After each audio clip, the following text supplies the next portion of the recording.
আমাদের পিছনে চলে গেছে 2025, এখন বর্তমান চলছে 2026।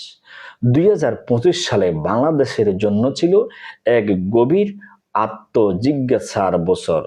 মৃত্যু, সহিংসতা, মব, জাস্টিস ও অস্থিরতার ভিতর দিয়ে এই বছর আমাদের সামনে আয়নার মতো তুলে ধরেছে।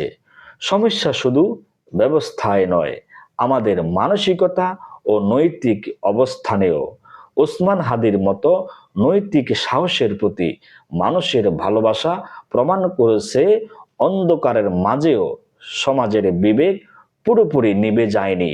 এটাই 25-এর সবচেয়ে বড় প্রাপ্তি। আবার শিক্ষা অঙ্গনে অস্থিরতা, সম্পর্কের ভাঙ্গন ও সাহস প্রতিবাদ আমাদের সতর্ক করেছে দায়িত্বহীনতার ভয়াবহ পরিণত সম্পর্কে। খালেদা জিয়ার বিদায়, তারেক রহমানের প্রত্যাবর্তন ও নির্বাচনের ঘোষণার জন্ম নিয়েছে নতুন প্রত্যাশা। 25 আমাদের বাস্তবতা দেখিয়েছে 26-এর চাওয়া একটাই, নৈতিক সাহস, মানবিক সংযম আর একটি দায়িত্বশীল বাংলাদেশের দিকে এগিয়ে যাওয়ার দৃঢ়তা।